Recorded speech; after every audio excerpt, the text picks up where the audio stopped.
General people sing amadi koi gi mahiroi sing aduga oja sing khudi makta aduga pali ba lengak sida su appeal tawjani musi kaino ai kanda mama pa oiba sing su magi masa sing si mak yamna wangna phangna ba adagi position yauna ba asil sing ba flying colors to thoro na bagi wakhalama mangama mangbiri busibudi yamna chumi madu mangbam thoi mama pa moina aduga mahiroi sing su magi flying colors to thoro na bagi hona bududi yam chumi haida adamai thamjage aduga lani wakon di kaina kanda masigi poche lana wakon ko matamda aran ba pambe ma question leiba question setter kadai da leige no ko ti thiba aduga question leak oi bse masi kadai de leak oi ka de na ko cha chalaga mama pa sing sina masa gi dong tane na ko ti thibagi chanabi ma lakose masima leibiri ba manipur leibiri ba mahiroi khudimaki mama pa sing sida ai desam gi mo sinjar kanda ai khud lo nar kanda ai haijege masim tangdi tofiu aduga oja sing asu aigi mahiroi sing se mak yam wang phangba ngam gidragasu mangonda aina takaduriba lyric se aina takaduri pigaduriba knowledge se masina magi punsi hingbu matamda khwaidagi maruoiba posa ama oigani haibase masigi wakhaloji khabira kanda mahiroi sing sida lari ningthina takbira kanda ma paikada mak chilong phangjesunu magi hona jabu nuga matung ina phangjesunu tobudu ojadana takpi matamda aina ngasi taiba lyric se masi nangi punsi hingba matamda khwaidagi mamal yamna adugumba tangkak amani ina khalla kanda punsi hingba ngamna bai dongta lyric kutak se madom to na taning bagi apam duma leje aduna gasi yam nungai jabasi akoigi ojagi sinpamda leibusu aigi nakanda phambire aduga mama ampa oiba singi represent tawgasu ichesu phambire aduna oja amsung icheda appeal tawjaning basi leiriba mayam sing se masi miyam sing sida oja su oja gi sinpamda leiriba mayam sing sida wari sabiu aduga mama ampa sing dasu koi guardian association gi na represent taw lakpiriba ise nasu mama ampa sing sida masi gi message matri yohonbi aduga paliba lengak se masi nasu education haiba se masi da ahet mi yeng khitang tang khajik tang di thambiu thabak lawuda thawai yaudo madudagi khitang lab na thaira kanda khitang lab tho kanda aigi leiriba mahiroi mayam sing se masi leba sidi leiriba mahiroi mayam sing sina afaba mahiroi ama oira kanda wakhal mabum phana khanba ngamba adum makhal gi education phangaba adum mahiroi sing sina lehoba taragadi hayeng makhoina makhogi political gi career se masi logra tangda makhoi gi hen afaba leba ama semak pa yaba adum political career da sang pa yaba adum mahiroi gi khunai ma ohenna bagi damakta thabak tawuda kitang education na miyeng thamakanda thabak tawbiu haibasima akoi paliba lenga mapungina honorable chief minister madi honorable education minister duga tongan education department sida leiriba khudimakta masimtang desang mo sinjarakanda ayana appeal tawjari haiba ofam sema aroi boin thamse okay ozai yam phajai ozai gi closing remark yamna marik chuma thambi thank you so much aduk ozai ge phajaba appeal su akhogi lebak miyam guardian sing haiba tare maru oina akhogi education gi lam sida leiriba official sing akhogi department haiba tare masida ozai yamna phajaba appeal su thambi thank you so much Hojik langning ba wafam di khona Board of Secondary Education Manipur haiba mafam se akhoi di yamna thajaba haidi atai to pom ta yaudaba only exam khatang yam smoothly conduct tawraga leigadoba adum mafam amani aduga class 10 gi exam si makoina fajana lobira kanda masidagi horkanda mi magi career si mafung pana semba yana bagi turning point ama hanba turning point haina khoi lojaraga leijabani duga yamna nuai tabasi ekhoida puning diamna warujaba haibitare thengang character Board of Secondary Education Manipur gi manungda leiriba amotpa mayam sing se ekhoi desamna putholaga kodomina thila kanda paliba lenga sida taksaraga lakpani government na uba ngamdaba aduga miyamna uba ngamdaba mayam sing du khoi Satra singbu nungsiba aduga satra khunai sibu afaba khunai ma ohelangna bagi pandam amada work tawjaba aduguma team ma oibna mom kanda leiriba amol pusing se semdongna bagi dang tem kana hona jarba lakibni adubu thengkhang karakta akhogi ningbasi yamna kai ningba kai haibagi maramdi yam tentangna pallabada sigi laisram rajesh haiba nupa se mana maki appointment da pallibasi Delhi Public School ki principal ne haibani magi order sida police adubo Delhi Public School da karamba matamda oja oige se masima board na kaimta yengsin da bagi mami yam chawma ta bai tare अदुगा लाक्सनिंग वफम दी अखोई की board की थबक तौरीबा officer दगी होरगा आ मखा Clark फौद लेरिबा मयाम सिंगसे मसी Chumna खकी government की थबक म तौरे board हाइबा मफम असिदा थबक म तौरे आई नुकी की थबक खर काबा अदुगा आई office मतम लोरे हर कन खर हलकपा अदुगा थागे तोलो कायदन फंगबा हाइबी हिसाब सिदा लोइमक चटप मानबगी ममी अमा याम चाउनो ताबा हाइतारे अदु मसिदा सिदा सिम मसाना मसाबु दिल्ली पब्लिक स्कूल की प्रिंसिपल निगा हायर कांदा है तो गवर्नमेंट की कॉन्फिडेंशियल सुबह से ममांग से की 2024 पांगथोकिबा एग्जाम अदुदसु ग्रेडिंग सिस्टम को तौनबगी लाखिबा वफम दो मदुदा स्पेशल इनवाइटेस का हापगा L Rajesh Singh principal Delhi public school का हापसन बाइतारे अदुगा ngaraang वक्तगी अखोगी बोर्ड तगी सेंगरोपा प्रेस रिलीज हाइतारे बौदा खोइना उजबसे मा मसामक से Delhi public school the principal ओएना दमाइना हाइबा माले अदो सिगी मतमसिदा मे की तारीख तरुक स्वाइसददी मासे दिल्ली पब्लिक स्कूल की प्रिंसिपल से ओइद्रे मासे तायल लेबे स्कूल लमदा मासे प्रिंसिपल ओइरगा लेबे मतम नै तारे अदुगा करोमदगी हाइजलकांदा सिगी कनोसे यावरमिनो हाइबसे मसी याम अरुबु क्वेश्चन अमने अदुगा हेक्टर सुमाइना अखोइना नहान मांगोंदगी फंगबा रिकॉर्ड तौजबा अखोइगी ऑर्डर को कनोसे अपॉइंटमेंट ऑर्डर से मसी गुवाहाटी समिनब कांदा चेयरमैन दगी माना लोन लहौबने हाइदना माना पनबने अदुगा मसी नत मसी सोय तौरिसे आयाम थोय कंट्रोल ऑफ एग्जामिनेशन हाइदना अमा यावरी मसीगी सोयसे माना साबरे हेबने अदो सिनतब अमसुमु एखोइना थेंजे तारेनिको ngaraang अखोइ पुथोक चहौद्रे थेंजे से केना कांदा एल सुचित्रा कौबी नुपी मगी मिंग हाइतारे मासे कंट्रोलर इंचार्ज होइना थौपुएगा लेरमे मसीगी मतमदसु मसीगी अपॉइंटमेंट सिगा चप मानबा मा पाइरगा लेरमे हाइतारे ओइ तागदी बोर्ड सेकेंडरी एजुकेशन मणिपुर से मसी द लेरिबा मियोय खरगा हारिबा राजेश कुंबा मियोय मथोंग हुतबा सिगुंबा मेमान तादबा मी खरा जाइतारे नेको बोर्ड की मियोय खरना लोइरगा थंबा अदुगा मी सिंगसिदा सुंबा अपॉइंटमेंट फेक अपॉइंटमेंट सिंगसे पीर कांदा चललगा सेल ताहनबा एग्जाम में यौरकांदा मु मागी कनो मैम सिंगसे क्वेश्चन मैम सिंगसे मु कलाय दनो पिथो कांदा साइथोरकपा मदुगा साइथोरकांदा मियाम सिदगी अचौबो सेंफम मा खोंगल कांदा एखोगी महिरो मैम सिंगसिगी पुंसीसी मेमान तादबा पुंसी म ओहेलक पाइतारेने मदुमगी थबम चथरबा हाइबसिमा अखोइदा यामना चिंगनिङाय ओइ हेतारे अहान बखोगी अखोइना ओजादु द हंजबा मतमददी ओनली सुना खकी गुवाहाटी चबा मतमदा अमखा येफौबने हाइबने अदो होजि थोलैदि केना कांदा 2024 की सिसु तारीख मंगा था तरुक 2024 अदुगा मखाद खुये पीरिसिना L Suchitra Devi control of examination incharge हाइबने अइ तारगदि ngasi ngarang khakgi wari oidre haitare masi mamang thate gilisang sinna toroga la en haibigi mowong de masi leise adu targadi karamaina sigumba meman ta da ba mayam singse board ki authority leibam sung mayam singsina loimak free da thado orabra haibisine ba khonda leise aduga pali ba lengak sinasu akhoi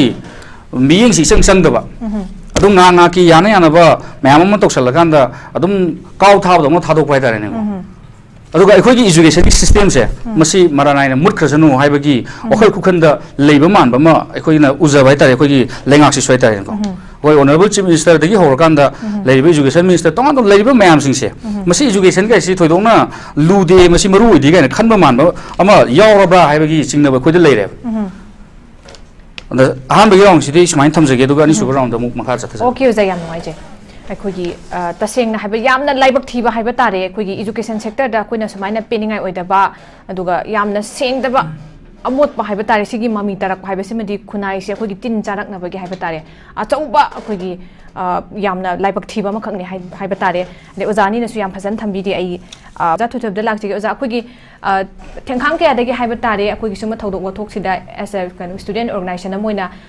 अखोगी उबीद्रबा उशिनद्रबा अखोगी अरानबा मैमी सुम थोअगा पुथोकना लाई हाइबा तारे ताकतना थिंदना ताई हाइबा तारे अदु मसी अखोइना सुम खुदिंग तुंग लाकदबसिंगदसु अखोगी एजुकेशन सेक्टर दब ओरो असोइबसि पुथोगा ताकपगी दु मथौ ताना कि दोरिब्रा हाइबा तारे अदुगा अखोगी सेंगना मोइनदि केमता मसागी साइटगी तौफम थोक्तरब्रा कदिगिनो तौरक्त्रिसे ताकनाद्रि फावबा अखोइ दुम लैरदौब्रा मसि मोइ मथौनि नतेना खल्लबा जाला दुका ताअबसि फावबा हुजिक पेनिंगाइ ओइना तौरक्तबै पोटनम सम लाइब हाइबा तारे कमाइन थंबिनिंग हुजिक सिगी स्वाइ मतंग सितने अखोइना यामना लाइबक थीबा हाइब तारे अखोइना थेंगांग कयारक्ता मैमम हाइरे हजिक फावदा जथरिबा इंक्वायरी रिपोर्ट पुथोकपा ngамदना लई इंक्वायरी से हंत खक्तगी नते ममांगदा लेगिबा बोर्ड की मार्क टेम्परिंग तौरमगी मतंगदा तौकिबा इंक्वायरी रिपोर्ट ngasi फावबा पुथोकपा ngамदे हाइतारे अखोइगी लेंगाकसे यामना मथौना लैबा दुगुम्बा लेंगाक अमनी अदुना सिगुमलबा कनागुम्बा मियोय खरना महिरोइसिंगी राइट मतलगांदा माना फंगजरिबा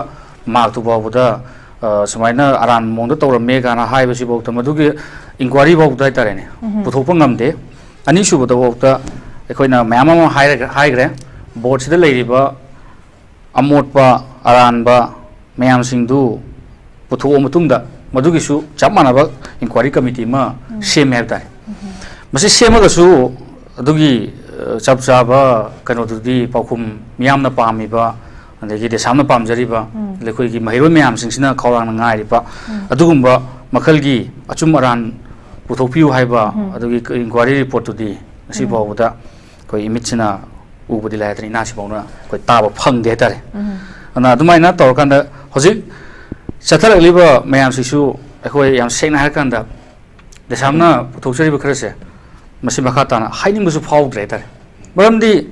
हाइनिंगबो फावद्रे हाइसि कइगिनो हारकांदा इंक्वायरी कमिटी ना पुथोकपा ngамदबा रिपोर्ट तो मदु अखोइ देसामना इंडिविजुअल ओइना हाइतारेने को देसामगी लेरिबा अखोइगी टीम से मसिना माना लौगदबा दायित्व रेस्पोंसिबिलिटी मैमसिंगसि लौनरकांदा मदुदा अखोइना फंगकपा रिपोर्ट मैम अमा कनाना कदाइ फावबा लानबा कदाइ फावबा अरानबा तौरंबा हाइबसिंगबा मैमसिंगसे मसि अखोइ याम कुमना थिदलबा हुमजल मतुंगदा अखोइना फंगबा रिपोर्ट से मसि अखोइ ऑनरेबल चीफ मिनिस्टर सु अदगी ऑनरेबल एजुकेशन मिनिस्टर सु असिदा अखोइ मेमोरेंडम ओइना अखोइ पिसन जगरे तारे पिसन जगरे अरुगा मसिदा एक्शन लौरपा नत्रगना लौरतबा हाइबसिदि देसामना मसि सुमाइना अरानबा मा लेरे अदुना देसामना एक्शन लौरनि हाइबदि मदुदि याबा नते तारे मरमदि देसामैसि ऑथोरिटी अमदि नते असिकोइदि जस्ट प्रेशर ग्रुप नि अदुना मसिदा एक तौरकोदोरिबसि अखोइगी लेंगाकसिने अदु एक तौरकोदोबि लेंगासिना हजिक फावबदा एक तौरबगी ममी अमा फावबा तादबसे मसिना अखोइना अखोइ मियाम अमदि महिरोइ खुनाइसिना पालिबा लेंगाक अदुगा एजुकेशन सेक्टर सिदा लैरिबा ऑफिशियल सिंगसे अखोइना कयाम यामना थाजगिदगे सिदि अखोइना हेक्ता थाजरनि नत्रगा थाजरoi हाइबसिदि ai हाइजनिंग्रे अदु अखोइ मियाम ना हाइतारेने को मियाम लेपा याबा मतम अमा हजिक ओइरे हाइबदुने अदि मासि नौना मा हापो नत्रगना मा लौथो मा यारे नत्रगा मा अदु ओरे गाना हाइबसे अखोइना लिसिंग लाख हाइरसु लाख मु हाइरसु तागदोबा मिदुना ताद्रबा हापकदोबा मिदुना हापत्रबा तौदो मिदुना मथौदो तौरक्तरकांददि लाउरबगी आथ्रासि थोइदोना थोक्तेना दुमाइन थमजगे अदुगा हजिकी लाइस्रम राजेश की मतंगसि लाखपा कांदको अइना खतंग सामना थमजनिंगबसि कइनो हारकांदा मागी थबक तौबगी मवंगसे अखोइदा फंगजबा माना हाइरंबा हाइतारे अखोइना हंगजबा मतंदा माना पिरंबा पाखुमसि मासी दिल्ली पब्लिक स्कूल दा प्रिंसिपल ओइबसि कोविड ममांग स्वाइद ओइरमे हाबने कोविड सेम कुइरे लान फावद सही अनि फारकदोर हाइतारे कोविड की दुदियम आ चखखरे मदुदा ओइरमबनी अदुगी मतुंगदा अखोइगी कनोदा तायल लेबा स्कूल अमदा प्रिंसिपल ओइना मु लेरमे अदुगी मतुंग थौबालदा ब्रिलियंट एकेडमी हाइदना सिदसुंग प्रिंसिपल ओइबनी मथांगसि यामगरे हाइतारे यामग्रो मथांग यामग्रो सिदा गवर्नमेंट की ओइबो ऑफिशियल कनो अमदा हाइतारे मीटिंग अमदा मासे स्पेशल इनवाइटी प्रेजेंट ना यावरकांदा दिल्ली पब्लिक स्कूल की प्रिंसिपल ने गाना हाई बाइताय मसिदसु मु अइना बोसेम की माइकैदा हंजनिंगबसि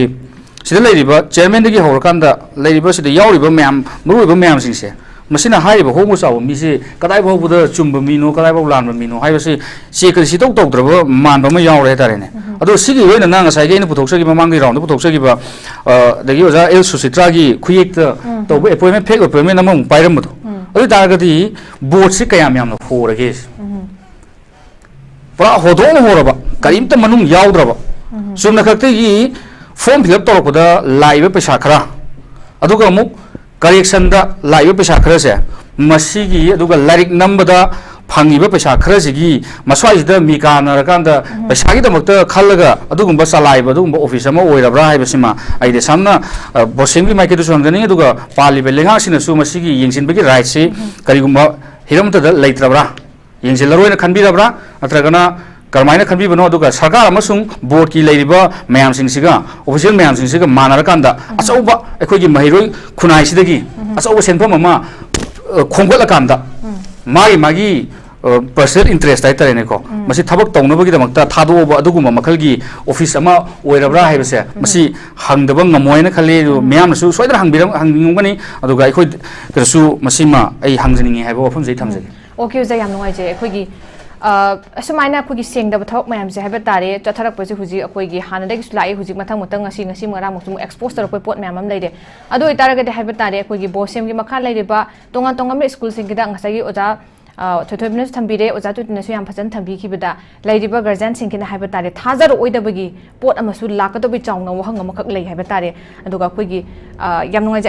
आई कनोदा ओजा थोथोबिदा ओजा अखोइ समाइना असाबा चेम हेक्ता पाइसिलकाना अखोइगी मैनिपुलेट तौनब होनबा हाइबा तारे मसी मतंग किदैदा कोइना एग्जाम्पल पनिशमेंट हाइबा तारे स्वाइगी पीबगी मतंग से ओजागी दे अरोइबना करी कमाइन थंबिनिगे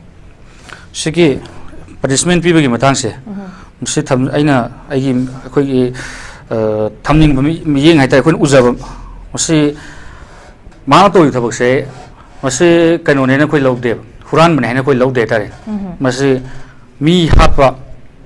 हाइता को मी से अमतंग नते खोगी मागी पुंसिगी टर्निंग पॉइंट अमा ओगदोरिबा महिरोइ खुनाई क्लास 10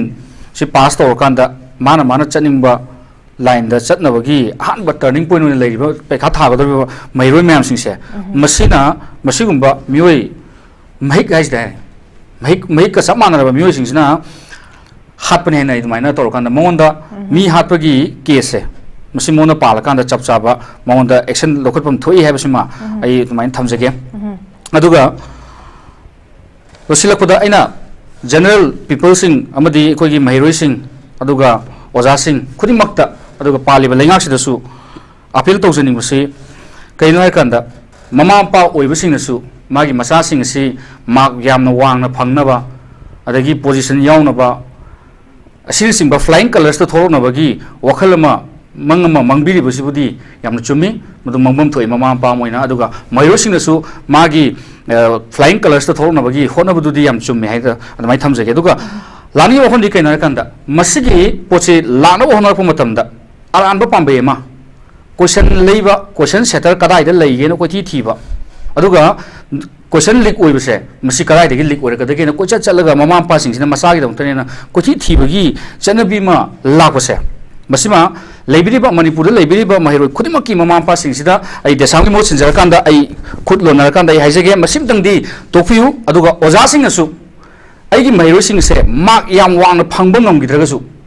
मंगोंदा आइना ताकदोरिबा लाइरिक से आइना ताकदोरि पीगदोरिबा नॉलेज से मसिना मागी पुंसी हिंगबा मतमदा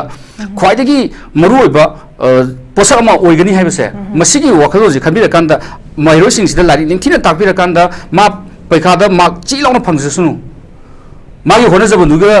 मतुंगिना फंगजसुनु तबुदबु ओजादना ताकबि मतमदा आइना ngasi ताइबा लाइरिक से मसि नंगी पुंसी हिंगबा मतमदा ख्वाइदगी ममल यामनबा अदुगुंबा तांकाक अमनि न खल्लकांदा पुंसी हिंगबा ngamnabagidamta लाइरिक खुताकसे मदोमदुना तानिंगबगी अपामदुमा लेजे अदुना गसी याम नुंगाइजबसि अखोइगी ओजागी सिंफमदा लेबसु आइगी नाकन फंबिरे अदुगा ममा अम्पा ओइबा सिंगी रिप्रेजेंट तौरगसु इचेसु फंबिरे अदुना ओजा अमसुंग इचेदा अपील तौजनिंगबसि लेरिबा मयामसिंगसे मसी म्यामसिंगसिदा ओजासु ओजागी सिंफमदा लेरिबा मयामसिंगसिदा वरी साबियु अदुगा ममा पासिंगदसु कोई गार्जियन एसोसिएशन की रिप्रेजेंट तौर लापिरिबा इसेनसु ममा पासिंगसिदा मसिगी मेसेज मति यहोनबिदुगा पालिबा लेंगाकसे मसिगसु एजुकेशन हाइबसे मसिदा अहेब मियें खितंग खजिक्तंगदी थंबियु थबक लौबदा थवाई याउदो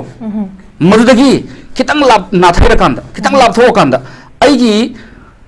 लेरिबा महिरोय मैम सिंह से मसी लेबा सिदि लेरिबा महिरोय मैम सिंह सिना अफबा महिरोय अमा ओराकांदा वखल मपुम फाना खनबा ngamba अदुम मखल की एजुकेशन फंगबा अदुम महिरोय सिंह सिना लेहब तारगदी हयेंग मखोयना मखोगी